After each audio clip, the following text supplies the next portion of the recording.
Hi, welcome everybody. We are about to begin in about 5 minutes. Just a quick reminder, the theater doesn't want any food or drinks in here. And if you could kindly turn off your cell phones, that would be terrific. We're really excited to have you here today, and thank you very much for coming.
Check, check, 1, 2. Hello, everybody.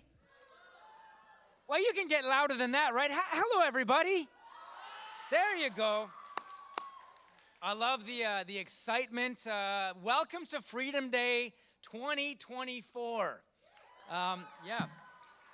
My name is Rick Campanelli. I'll be your MC today, and I'm so excited to be here for Friends of Simon Wiesenthal Center's 15th annual Freedom Day event. We're live here with you, of course. I'm not AI yet. And we're in person with 350 students from York Region District School Board. There they are right there. We're also thrilled to have thousands of students who are joining us live virtually from across Canada. And you can hear them. No, not you. They're streaming right now. I hear them. They're out there. So we know you're with us. I want to give a shout out to Tompkin Road Middle School, who has 900 students joining in. You can give a little applause. Yeah, mate. Why not? How about RJ Lang? They're out there too. I know you've attended this program for years, so thanks for coming back. Welcome back, RJ Lang. Hello to Wyvale Central Public School. Wyvale. How about Leo Beck Day School? They're out there. You're just so nice. Cheering for everyone, applaud. And that's what this day is all about. Freedom Day. This is our 15th annual. I've been involved for 14 of the 15 Freedom. I've seen, it's incredible. Thank you. No, I wasn't looking for that, but I've seen this event grow, and now we're reaching all parts of the country, which is an amazing thing because there's so many amazing and inspiring speakers that we're going to be telling you and sharing their stories with us all today. And it's such an important day. It's such a crucial day, a day meant to inspire, a day meant to empower you to stand up for yourselves and to stand up for others. A day meant ultimately to create a more compassionate and inclusive world. You are the leaders, did you know? It's true, you are the leaders. You have the power today to create the type of world you want to live in. Today, you're going to hear phenomenal speakers talk about their own personal fights for freedom. I'm so excited. I hope you are too. From that, I think you are. From that, yay. From that one, yay. From those two yays. If you have personally fought for freedom in your own life, you're not alone. I'm sure that there's a powerful message that each and every one of you will take away today. There's no doubt in my mind. Let's get this program started. To kick off Freedom Day 2024, please welcome Michael Levitt, President and CEO of Friends of Simon Wiesenthal Center. There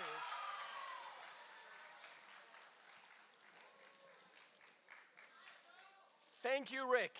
As always, it's great to have you here today, emceeing Freedom Day for the 14th time. That's incredible. Let's give a round of applause for Rick.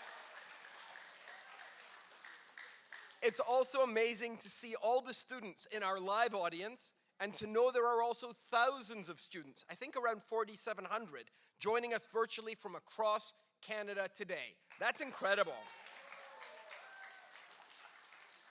My name is Michael Levitt, and I'm the President and CEO of the Friends of Simon Wiesenthal Center.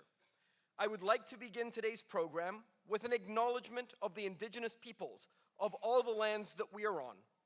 Please take a moment to consider the unique contributions of the Indigenous communities who have called these lands their home for thousands of years. From coast to coast to coast, we acknowledge the ancestral lands and territories of all First Nations, Métis, and Inuit peoples. On behalf of FSWC, I would like to express our great appreciation to our event sponsor, RBC, for their generous support of Freedom Day 2024. Yeah, round of applause for RBC. I would also like to thank Leonora Buskin, Lois Agard, Susan Maharaj, and their team at York Region District School Board for partnering with us to bring Freedom Day to you here today in York Region. Each year, we celebrate Canada's democratic freedoms on or around September 20th. This date has major significance for Friends of Simon Wiesenthal Centre, as the man our organization is named after, Holocaust survivor and Nazi hunter Simon Wiesenthal, died on September 20th, 2005. We created Freedom Day 15 years ago to share his legacy and hard-earned wisdom.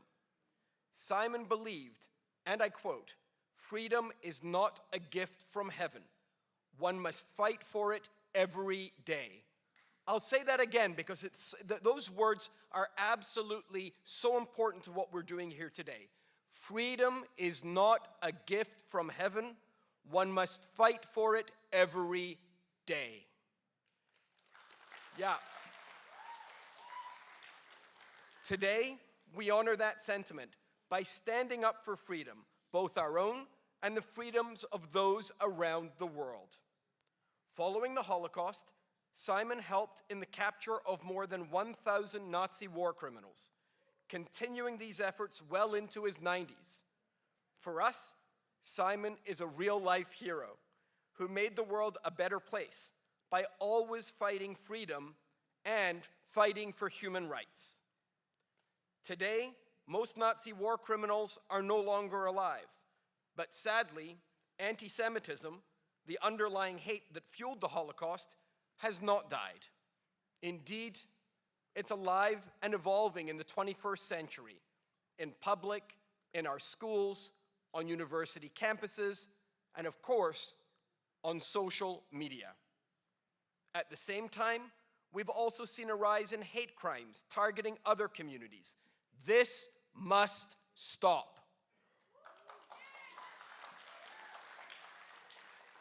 Thankfully, we can all be part of the solution. In honor of Simon Wiesenthal's legacy, let's recognize that each one of us has the power to stand up against anti-Semitism, racism, and all forms of hate. By doing so, we can help protect the freedoms that we all enjoy as Canadians.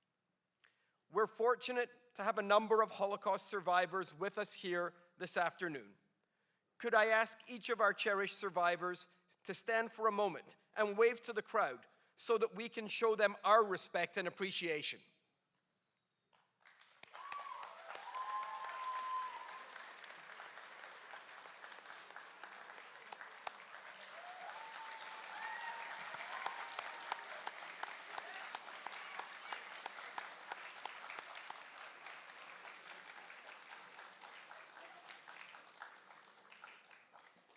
If anyone can appreciate what freedom means, it's someone who's lived through the horrors of the Holocaust.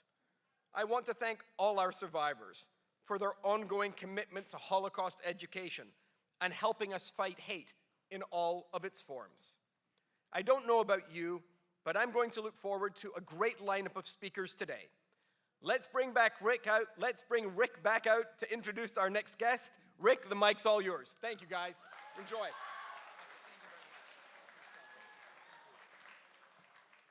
Thank you, Michael, for setting the tone so perfectly for Freedom Day 2024. Okay, some more shout-outs before we get the first guests out here. Ashley Feeney's class from Lincoln Alexander Public School, who are joining us right now, streaming. We've got the Wendat Village Public School as well. Thank you so much for joining. King City Public School. St. Teresa of Calcutta, grade 7 and 8 students, you're out there watching. Thank you so much for joining. And everyone else who has joined us virtually. I'm gonna run down a few more schools as the program continues. But now I'd like to introduce our first guests in the program, Gershon Willinger and Hannah Alper. Now, Gershon is a Holocaust survivor who was born in Holland. His parents moved to Amsterdam to escape Nazi Germany, and Gershon never knew his mother or his father as they selflessly gave him to a Christian family as a baby back in 1942 to keep him safe. Gershon will share his story of survival in conversation with Hannah Elper. Now, Hannah, at the age of 9, I think that's around the time I met you for the first time, Hannah, launched her blog, Call Me Hannah, to share her growing concern for environmental issues and show that small, everyday actions can lead to big change. Now 21 years old, she has emerged as an impassioned public speaker and author, using her voice to motivate and empower people of all ages to identify their passion and take action for a better world. Through her social media platforms and motivational speaking, and I heard there's been hundreds and hundreds of talks that you've given, amazing.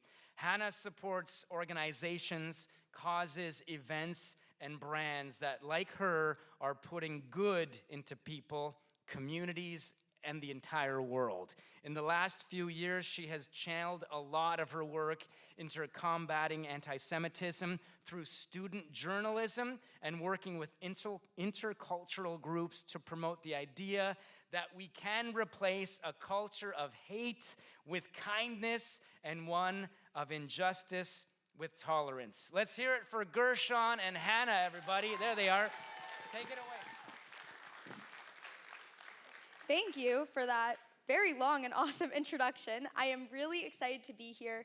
Welcome to Freedom Day. It is my first Freedom Day, but just a few years ago, I was a Wired ESB student my whole life, so I've been in probably the exact seat that you're sitting in many, many times. So I know, and I can personally say that you and we, our generation, we are the leaders of today and tomorrow. And Freedom Day is so incredible because it's about listening to other people's real stories and being inspired by that and taking action. Because through stories can come real change, positive change, and I'm just so excited to be here. And like Rick was saying, we have the power to change this world that is full of hate to one with tolerance and compassion, and that takes all of us together. So I really want to give the floor to Gershon to tell his story during the Holocaust. And I first want to give a brief introduction of the Holocaust for those that don't know. So the Holocaust was a systematic, bureaucratic, state-sponsored persecution and murder of over 6 million Jews and other minority groups by the Nazi regime and its collaborators. Because they were deemed racially inferior, Jews across Europe were subjected to terrible discrimination and maltreatment, from being forced into ghettos and concentration camps with subhuman conditions and subjected to brutal slave labor. Families were ripped apart, and many would never be reunited again. And like Michael was saying, even though the Holocaust was a long time ago, the impact still lasts today. There is so much anti-Semitism and all forms of hate, and we can only erase that together. So I want to give the floor to Gershon, if you could tell us your story. Thank you. I know I don't have a whole day to tell my story, so I try to condense it in a couple of words. I'm one of the youngest child survivors after the war. My parents were good, upstanding citizens. They came from Germany. They saw the writing on the wall. They came to the Netherlands, where they thought they would be accepted. They could live there in peace and harmony, because the Netherlands was always a very tolerant country. For years, for hundreds of years, the Jews had lived in Holland anywhere they wanted to live. They could also have all kinds of professional aspirations. They could be craftspeople, they could be business people, they could be academics, and could live indiscriminately in villages, in small towns, wherever they want to. Many came to Holland after the Inquisition in Spain at the end of the 15th century, and lived from then on, concentrated mainly in Amsterdam, but also in other outlying regions. So when the writing was on the wall, my parents decided, let's go try and get to Holland. My mother came quite early, in the early 30s. My father came only in 37. They met in Holland and they married. And what does a married couple want to do? They want to work, they want to create a family. So my sister and I were born. I'm 82, she's 84. So you see, one of the youngest survivors. And then Holland was taken over by the German army within a couple of days in May 1940, and that's when the troubles slowly started. It's very hard to imagine that the Holocaust is Today, people cannot even imagine. When I was in Germany on several occasions, the German people told me, the young people like yourselves, we cannot imagine what our grandfather and great-grandfather were pushed into or agreed to do and be part of this murder of 6 million Jews, 500,000 Roma and Sinti, homosexuals, communists, emotionally and physically challenged people. Everybody was included, but the bulk of the people, the 6 million, because Hitler wanted to eradicate the Jews from Europe. They had to eradicate the Jews from Europe because they were the root of all evil. I'm not proud to say it, but the anti-Semitism is one of the oldest hatreds in existence. And in that milieu, in 1942, I was born. As good parents, what do parents do? Parents, their duty is to protect, to love, to nurture their children. And if they are so selfless, to willing to give that up in order to save their offspring, they did that for me. So my parents were really they were resistance fighters in a way.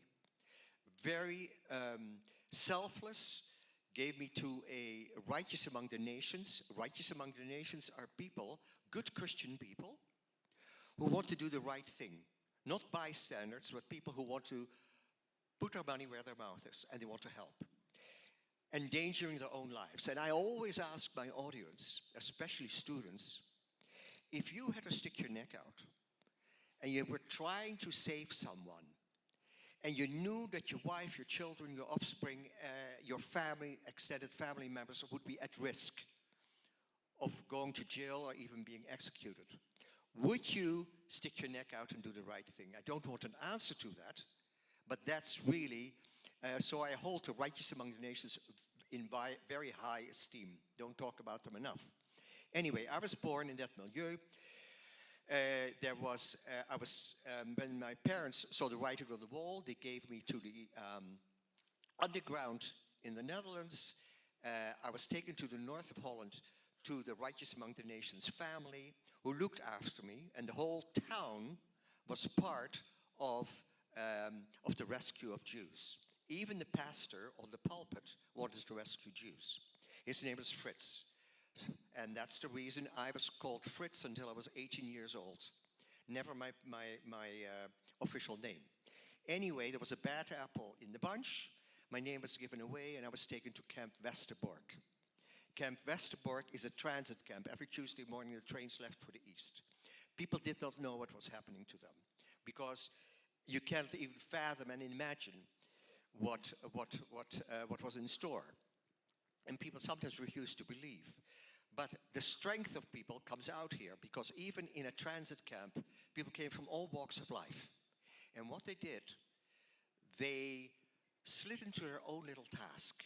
The social workers, the teachers, the doctors, and I was placed in a crash, in a children's crash.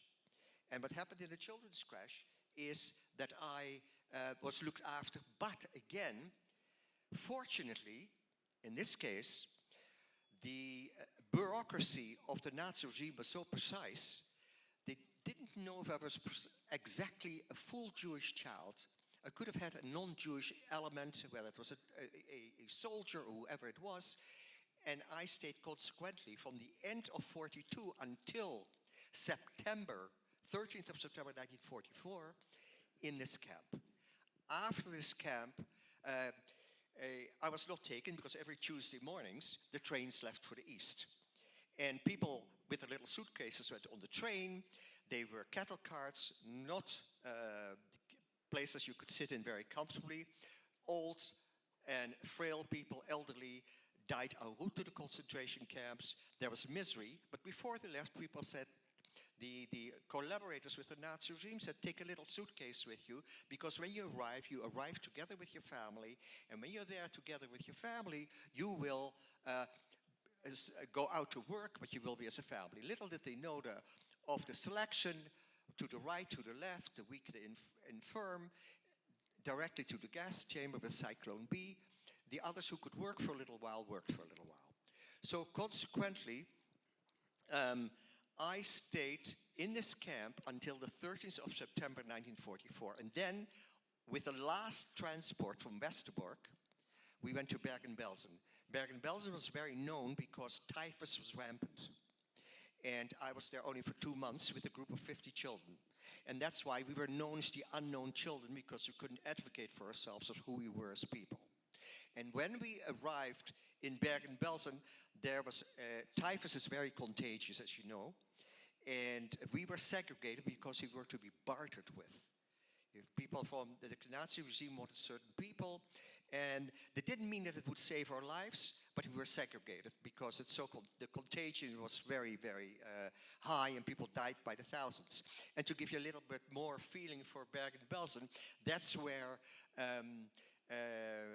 Anne Frank and her sister Margot died of typhus. I call it murder because they were not supposed to have typhus and they weren't supposed to die. We stayed there until 2 months later, till the 28th of November, 1944. And then we were transported to the last camp, to Theresienstadt in the Czech Republic now. And that was a work camp where all the structures were already there, and we stayed there until liberation. So liberation came on the 8th of May. The camp was liberated by the Russian army.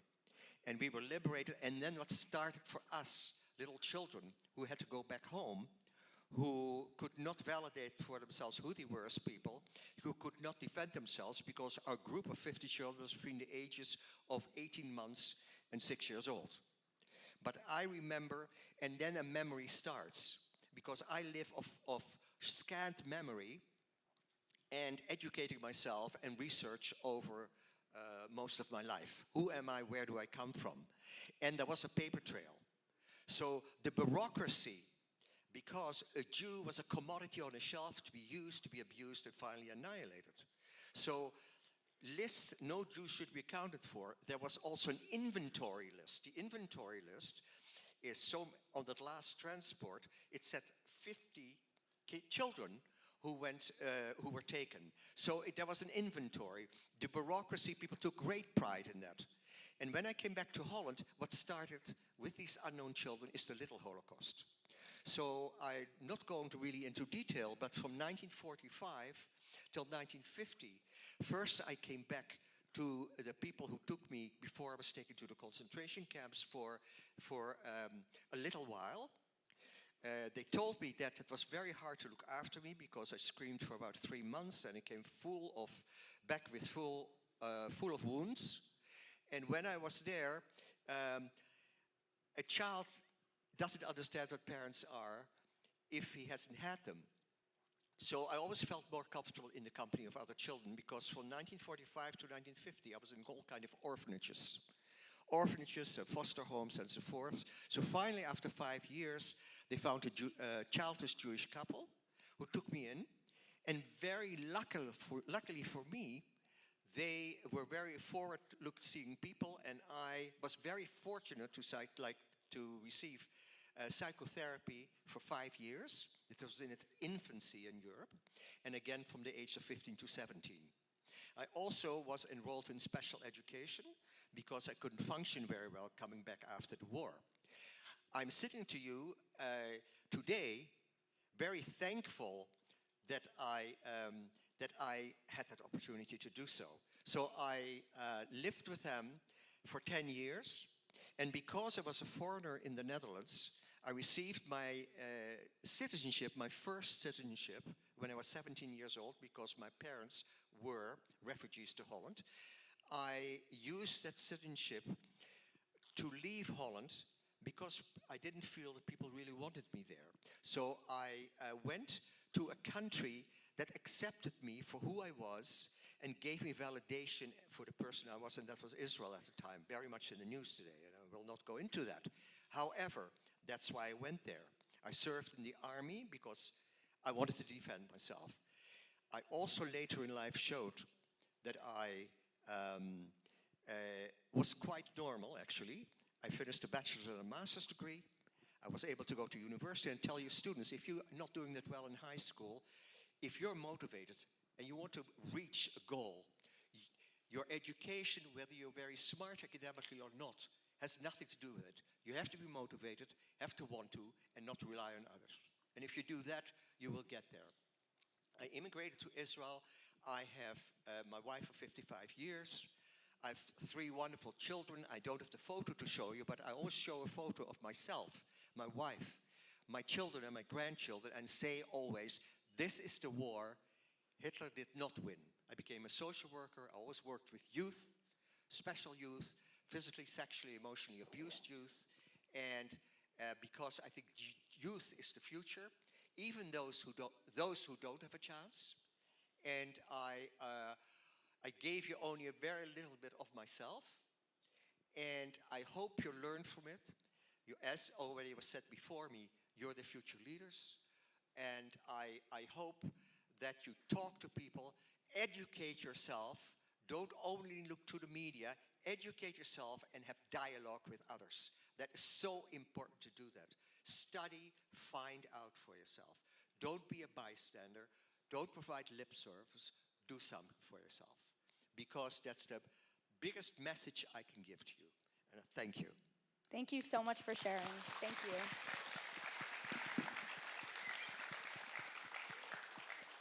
Thank you so much for sharing your story. I think that it's just a testament to so many things. What happens when hate goes unchecked, and such a reminder to just be kind to each other, to have conversations, that when people are being mean to each other, to be an upstander, check in with each other. This is a time where there is more hate than ever, it can feel like, and anti-Semitism and all forms of hate.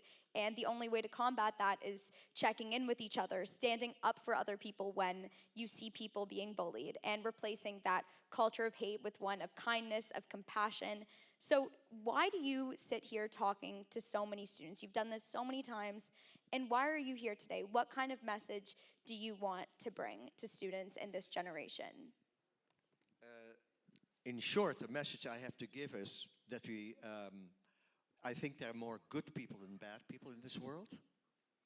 I also would like to give the message that it's much more difficult, sometimes, you have to work hard on it, to love than to hate, and to care of what's happening, to have an open mind, and to speak to as many people as you can to learn about who they are and what they are. So often it is a case of people not knowing about you, who you are.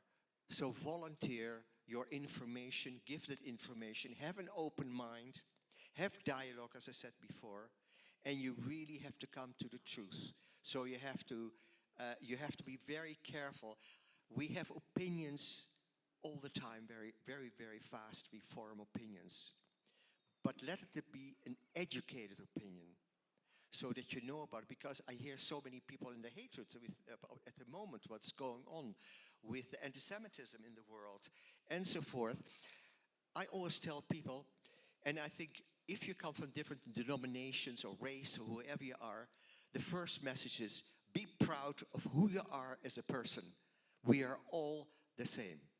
And as a Jew, when people have asked me, how do you feel? It must be very difficult for you now in this day and age. And I always say, and some of my friends who are sitting here know that as well, that the more you hate me, the more proud I am who I am, because I don't hate you. And that's the thing that you have to understand. That's beautiful. Even I'm wearing my Magen David, my Star of David necklace, and for a while I didn't wear it because I was scared to be Jewish and to tell people I was Jewish, but now I wear it proud because I'm proud of who I am, and I think we all, like you said, should be proud of who we are. And I talk a lot about this idea, and you do too, about using your voice against hate, but that doesn't have to mean standing on a stage like we are today. That can mean one-on-one conversations. That can mean posting on social media after you learn and you do your research and educate yourself. That can mean writing to your local representatives in politics. Even if you're not old enough to vote, you can influence other people who can, whether that's your parents, other people in your life. So I kind of just wanted to say that even if you're not comfortable speaking out in front of really big crowds like this, that doesn't mean that you can't use your voice, because we all have a power, responsibility, and duty to use your voice. So yeah, thank you so much. How do you think that we can combat this culture of hate, and how do you think we can erase anti-Semitism, erase racism, and all forms of hate? Whether anti-Semitism can be erased, I'm not so sure. However, we can educate ourselves more. As I say, Canada is a democratic society, a democratic country. We are supposed to be a melting pot and be proud of where we come from, our origins, our religions, who we are as people. Our first duty when we come to a country is that those who immigrated to this country, like myself, nobody asked us to come. We chose to come, and the country allowed us to come in, and we live in this country. So in other words, when you live in a country such as Canada, you have to live by the law. You live by the law of that country. You behave by the law of this country, because if you have got other ideas, yes, you can stand up for your principles. You're allowed to. However, when you create havoc and you rejoice in chaos, there is no place for you in a democracy. So you have to understand that many of you are very privileged to live in a democracy. And the Simon Wiesenthal Center does this. They're all encompassing and include everyone. And I think what we need to do, we need to take a step back.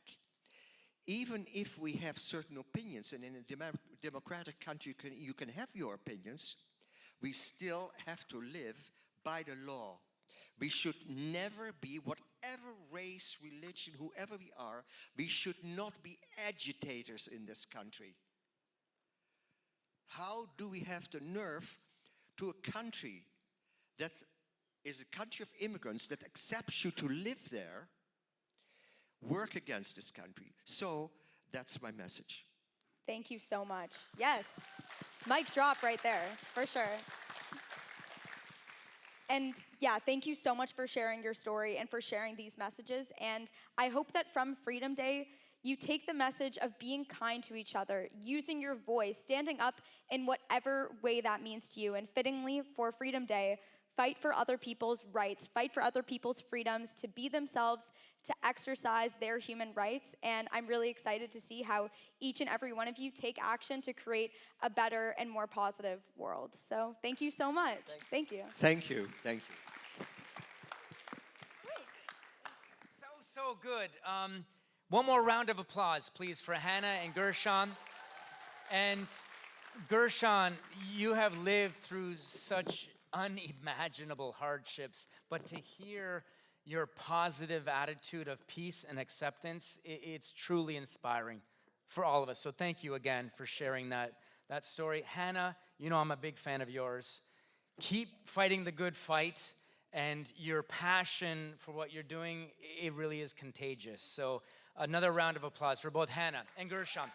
And before I have you exit stage left, like Rush used to sing about back in the day, I would like to call out Brian Mello, who's a former Canadian Idol winner. So Brian, come on out here. There's Brian. Yep. Give it up for Brian. We talked about how Gershon was born in 1942, but to be a little more specific, the actual date was September 24th, 1942, and today is September 24th. So if you don't mind, Gershon, it is your birthday, and Brian would like to lead the group in a happy birthday. Is that okay? Want to do this? Please sing along with me. Here we go. Yeah. Happy birthday to you. Happy birthday to you. Happy birthday, dear Gershon. Happy birthday to you.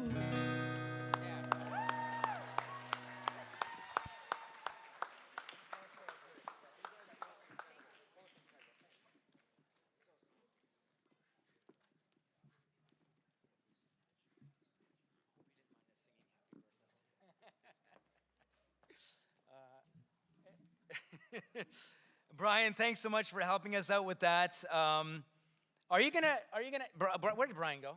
Where did you go? Are you gonna hang out and sing some songs? Right? It's more than just happy birthday on your repertoire. So Brian and I met many years ago with another organization. But Brian, you continue to do these amazing events, speak to the students through what you have to say, through your music. You have new music out right now as well. Quickly, before you get into your songs, can we chat about the new music and what inspired you? Where can we find it? Sure. Well, first of all, it's an honor to be here, so thank you guys for having me. This is definitely a privilege. And I was living in Nashville for a while with a group, and I moved back home to be close to my wife, and started releasing new music. So you can catch it on Spotify, YouTube, anywhere you find your music. So yeah. And the one little thing that happened in your life? Well, the little thing is my little 14-month-old at home. Right. So yeah, we got a growing family. Those little things grow each and every day, don't they? Yeah. Congratulations. Thank you so much. That's amazing. That's amazing. What are you gonna do for us right now? They requested if I do a Gavin DeGraw song. Maybe you guys heard this one. It's called "I Don't Want to Be." Here we go.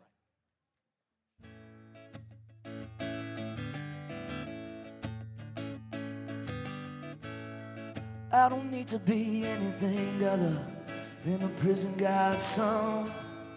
I don't need to be anything other than a special citizen. I don't need to be anything other than the birth of two souls in one. Part of where I'm going is knowing where I'm coming from.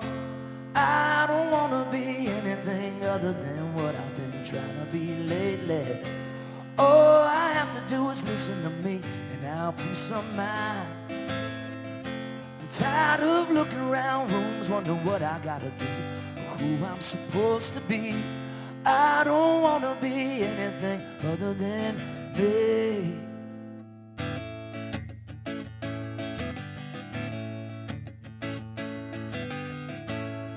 I'm surrounded by lies everywhere I turn. I'm surrounded by imposters everywhere I turn. I'm surrounded by identity crisis everywhere I turn. I'm the only one who noticed. I can't be the only one who's learned. I don't want to be anything other than what I've been trying to be lately. All I have to do is listen to me, and I'll peace of mind. I'm tired of looking around rooms, wondering what I gotta do, who I'm supposed to be. I don't want to be anything other than this. Can I have your attention, please? If you're not like this, you got to leave. I came from the mountain, the crust of creation, made from clay, and say that every stone I'm telling everybody, I don't want to be anything other than what I've been trying to be lately.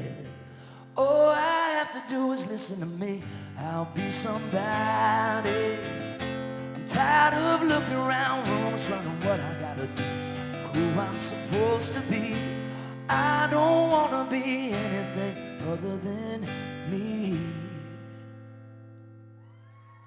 Cheers. Thank you.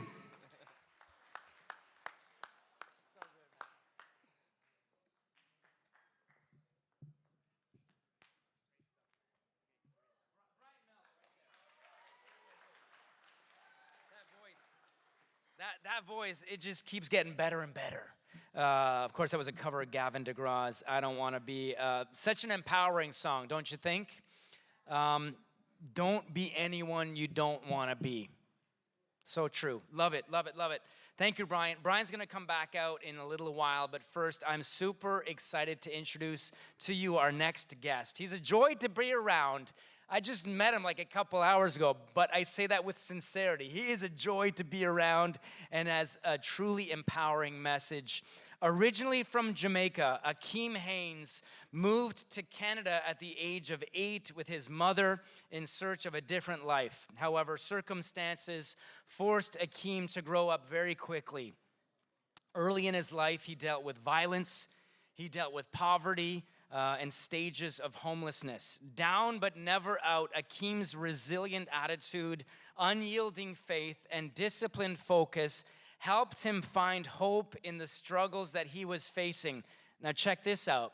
He's a 2-time Olympian, Olympic bronze medalist. He actually brought that with him. And one of Canada's fastest men of all time. Now, Akeem lives by this motto. It's not what happens to you, it's what you choose to do next. Let's give a warm welcome to Akeem Haynes.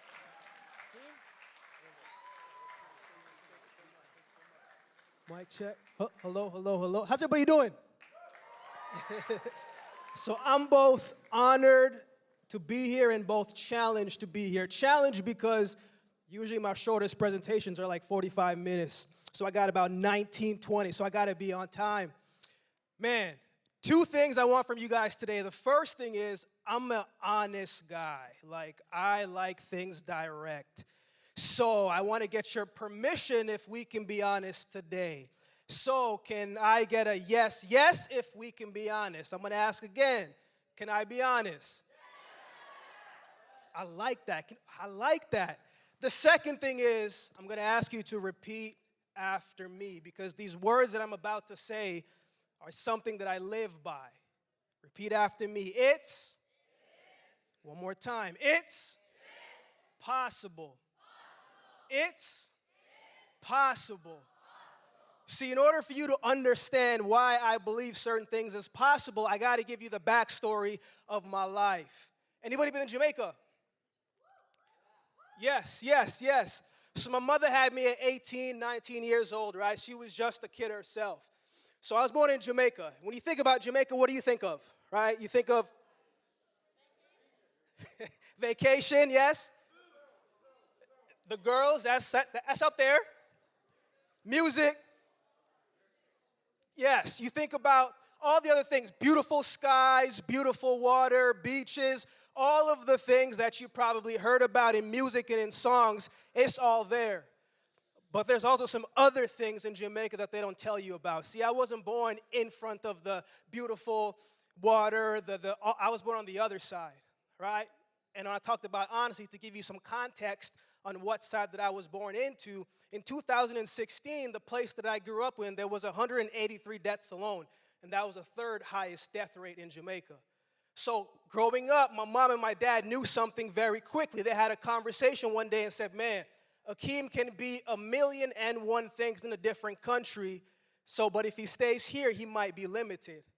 We talked about 183 deaths in that same year. There's nothing that I probably haven't seen. I've seen some things that most kids should never see. I've seen some things that adults have probably never seen in their lifetime. Now, I'm not saying that to scare anybody. I'm just trying to get you to paint a picture of the understanding of what my dad and mother had in perspective.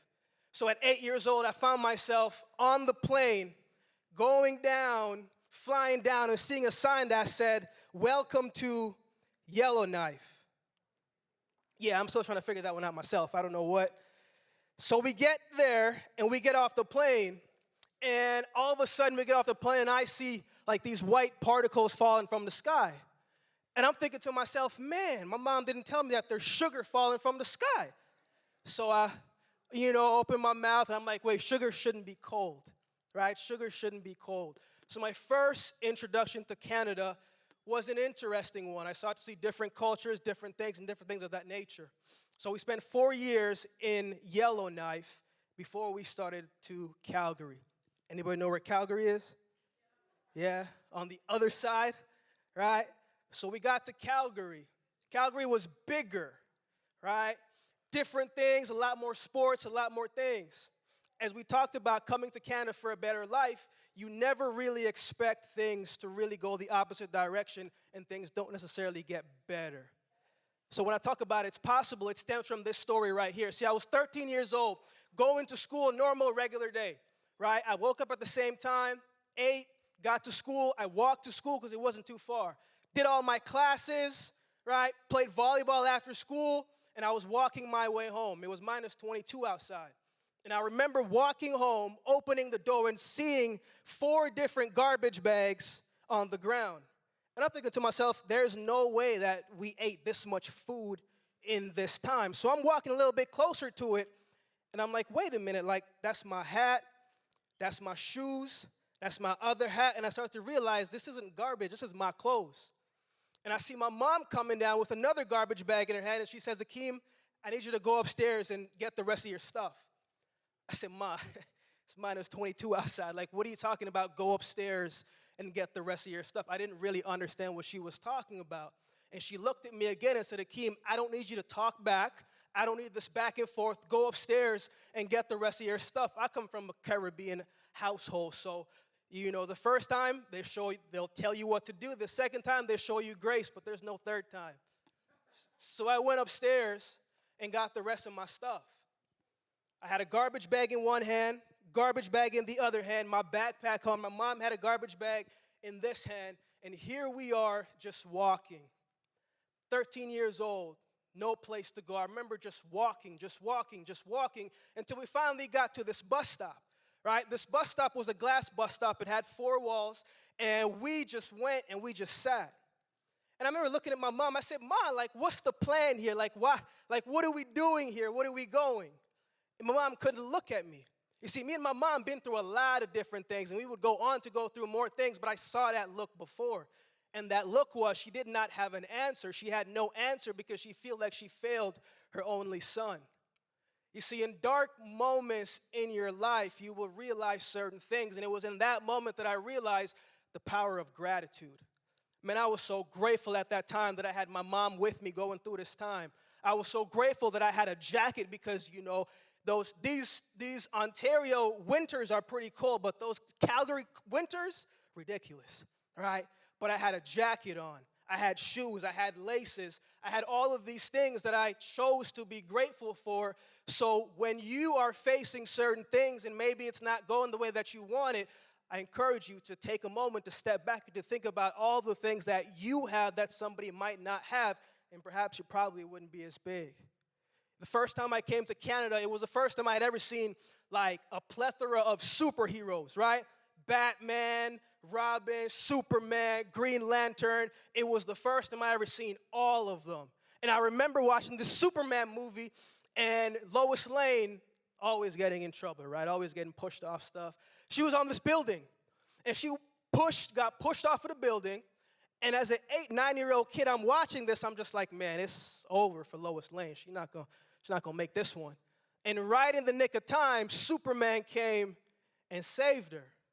And I said, is this what Canada's like? This is what it is? So I said at some point, right, like Superman is coming. Like at some point, Superman is coming, and he's going to rescue us from this cold winter. We're going to have some food, something warm, something good. And then an hour went by, and then 2 hours went by, and then 3, and then 4, and then the sky started to fall, and it started to get dark, and I realized, man, Akeem, there's no Superman coming. There are some things in life that, yes, you will have help, but you will have to be the one to initiate it and to put things into action. One of the things people always ask me about, man, what is the hardest part about being homeless? Is it the fact that you don't know when your next meal is going to be? Is it the fact that you don't know when that next shower is going to be? Yeah, all those things sucked. It was never good. But the hardest part about that is believing that you can have a great life despite what your current situation looks like.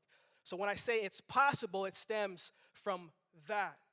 I remember one morning, I had it timed out to a T. I could go to school at a certain time before anybody came in. I could wash myself up in the bathroom, brush my teeth, do all that I needed to do before anybody came into the school. I had it timed to a T, and I would wait till everybody left after school, let my mom in the back so she could do the same, and we go back to the bus stop.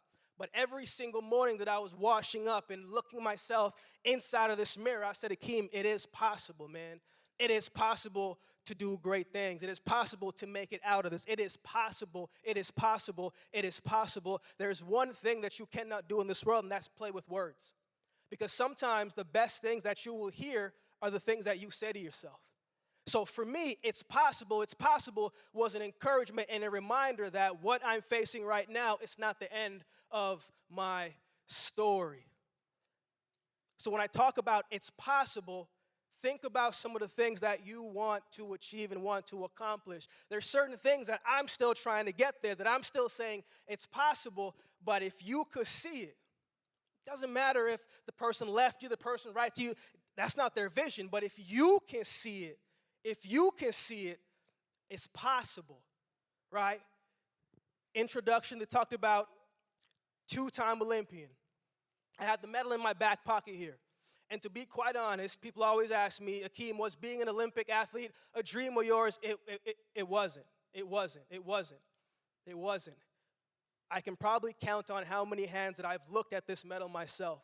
But every time I see it, it's a representation of what was possible for my life. So when I pull it out, and anybody wants to see it after, you can definitely come and check it out, right?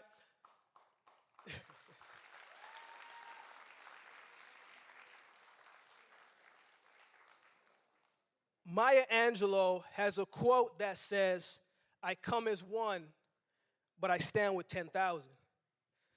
That's what that representation reminds me of.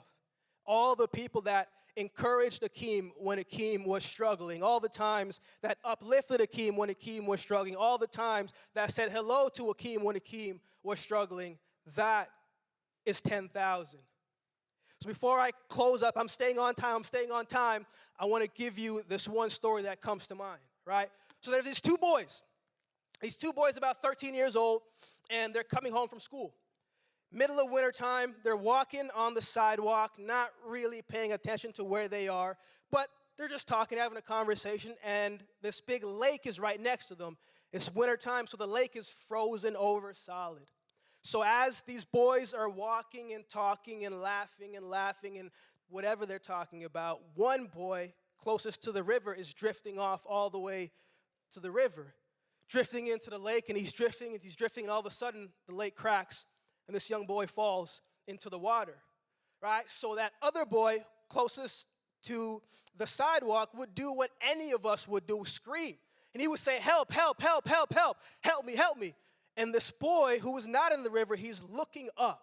He's looking up, trying to respond to what his friend is saying, and he sees this big branch, right? This big branch, probably as tall as this building right here. He's looking up, and without even thinking, he runs to this tree, climbs this branch, hops on the branch, and pulls it down, runs over to his friend, puts the branch out to his friend grabs it, and his friend takes it, and this young 13-year-old young boy saved his friend from drowning. Shortly after, the firefighters come, the police officers come, and every single other people come, and they all want to know the same thing. How did this young boy, who's probably 90 pounds, right, break this massive tree? How did he do it? This individual came and said, I'm the one that called the firefighters, the police. I'm going to tell you how he did it. This man said he was able to do it because there was nobody there to tell him that he couldn't do it. He was able to do it because there was nobody there to tell him that he couldn't do it.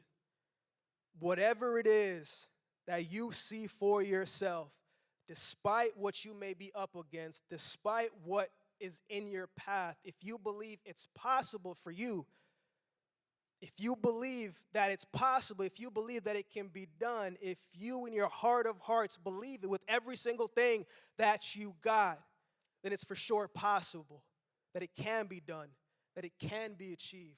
It is both possible to be scared of something and to still move forward and be courageous anyway. So I encourage you today. I said a lot of different things, but if it's one thing that you take from me today, is that whatever it is that you see for yourself, whatever it is that you want to achieve, it is possible. How do I know? Because the chair that you're sitting in, this mic that I'm talking on, this stage right here was once an idea that turned into a vision, and they thought the same thing. I wonder if it can be done. I wonder if it's possible. It's possible if you can see it. God bless you guys. Thank you so much.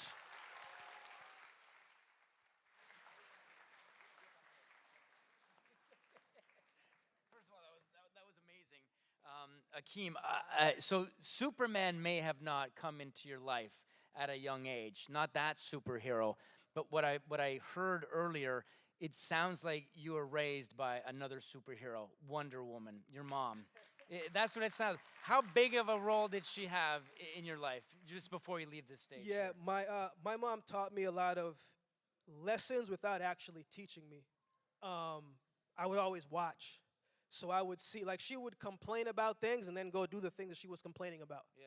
So for me, my mom always taught me, you know, there are two ways to do things. Yeah. You can complain about it and let that just be it, or you can go and try to just do it and make a difference. So for me, that was probably some of the things. Amazing. Amazing. She's pretty strong. And that culture shock coming from Jamaica to Yellowknife. I'm still trying to figure that out. That's just not right in life. That's just not right. Put it this way. I missed 64 days of school when I first came to Yellowknife. I just didn't understand why people went to school in this weather. You know, I didn't get it. Sometimes I stayed home in the morning. It got so cold. I'm not going outside there. Akeem Haynes, everybody. Let's make some noise.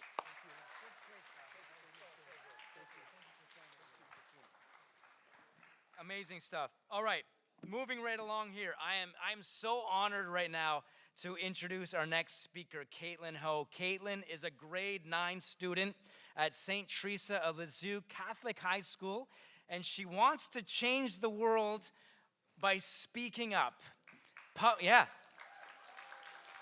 Public speaking has always been a passion of Caitlin's because she believes anyone can inspire others to be their best selves and that every voice deserves to be heard. Caitlin was last year's winner of Friends of Simon Wiesenthal Center's annual public speaking competition, Speaker's Idol in the grade 6 to 8 category. Let's make some noise for that.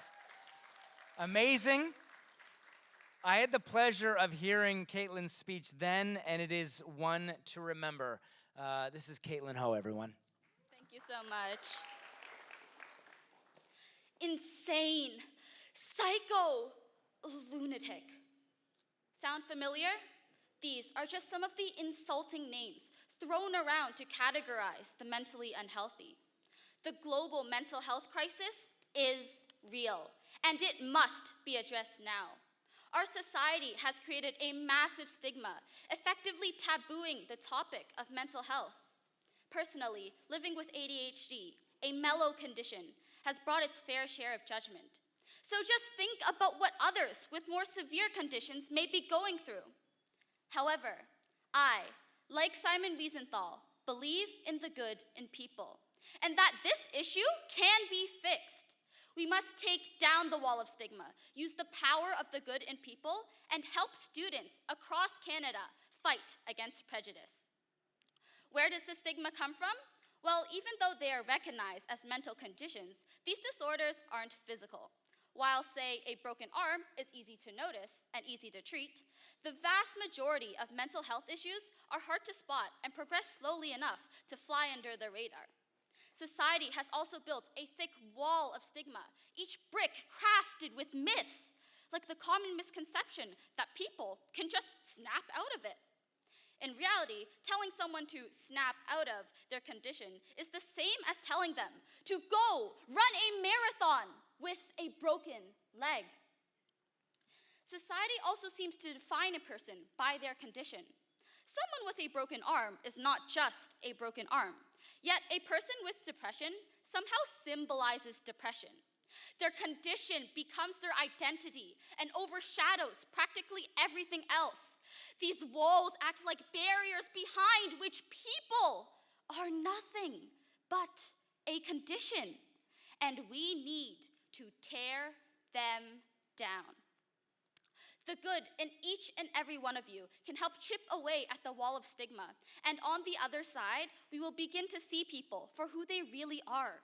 We can foster a welcoming environment where judgment is replaced with compassion, where stigma is replaced with empathy, and where assumptions are replaced with understanding.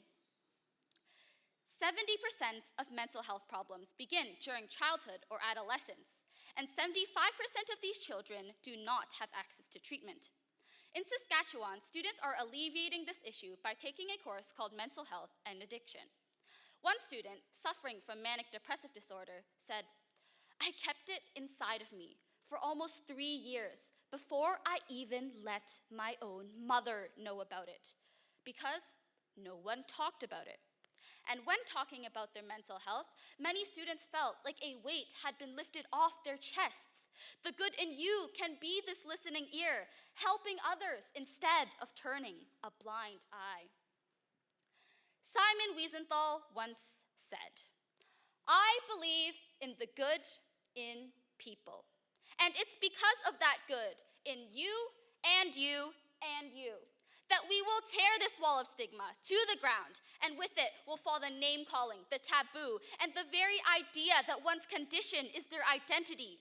Beyond it lies a world where compassion, empathy, and support are the foundation for an inclusive, non-judgmental community." Simon Wiesenthal believes in the good in you, and so do I. Thank you.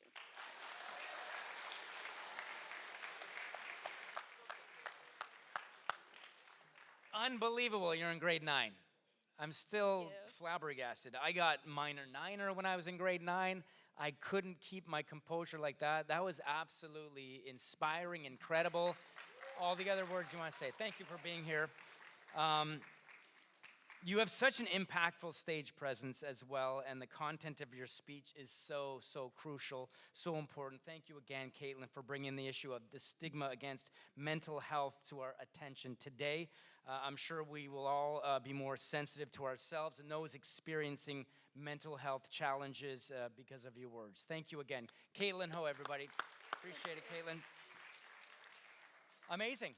This has been such an incredible Freedom Day. I can't believe we're almost at the end of the program. I feel completely energized by all our guests today. We've received so much. I hope all the students watching from across Canada that have been in attendance today have enjoyed the program. I hear them yelling, "Yes, Rick, yes, we love it. Can't wait for next year." The York Region District School Board students that are here with us today, what did you think of Freedom Day? Yeah? That's all you have for me, eh? I hear you. I hear you. Woo. Love that. I want to bring Brian Mello back onto the stage with us for one last song. Brian, if you're with us, I understand it's going to be a Neil Young classic. Do you want to set this up, or you want to just take it away? So I'm going to need you guys to lend your voices with me on this one. This one's really simple, but when we get to the chorus, you just got to do this with me, all right?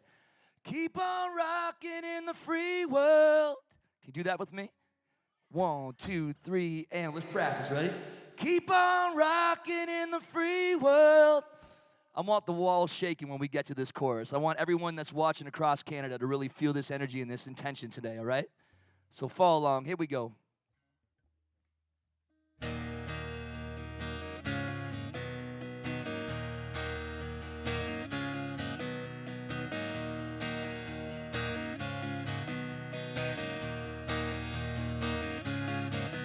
There's a color on the street, red, white, and blue.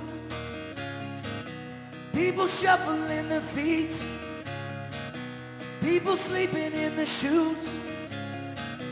There's a warning sign on the road ahead. There's a lot of people saying we'd be better off dead. Don't feel like Satan, but I am to them. So I try to forget any way I can. Come on. Keep on rocking in the free world. Keep on rocking in the free world. Keep on rocking in the free world. Keep on rocking in the free world.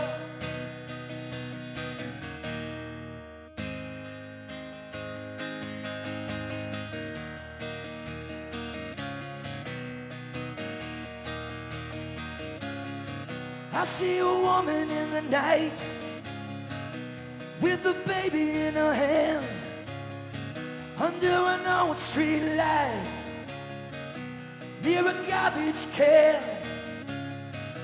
Now she puts the kid away and she's gonna get a hit. She hates her life and what she's done to it. That's one more kid that would never get to school, never get to fall in love, never get to be cool. Come on. Keep on rocking in the free world. Keep on rocking in the free world. Keep on rocking in the free world. Keep on rocking in the free world.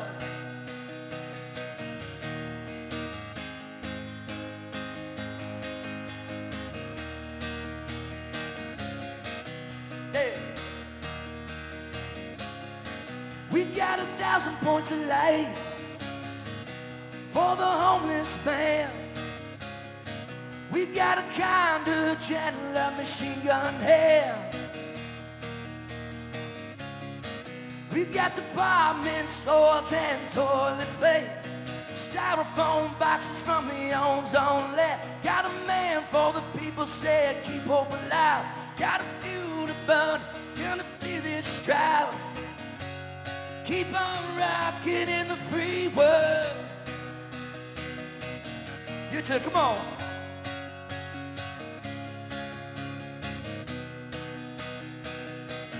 Let Canada hear you, come on.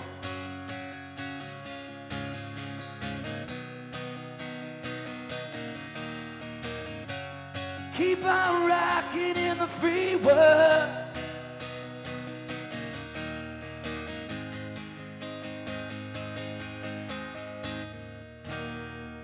Thank you guys so much. Yeah.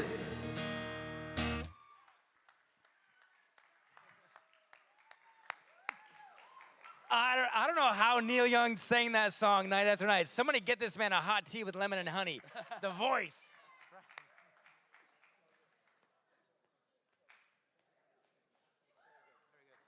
Brian Mello right there.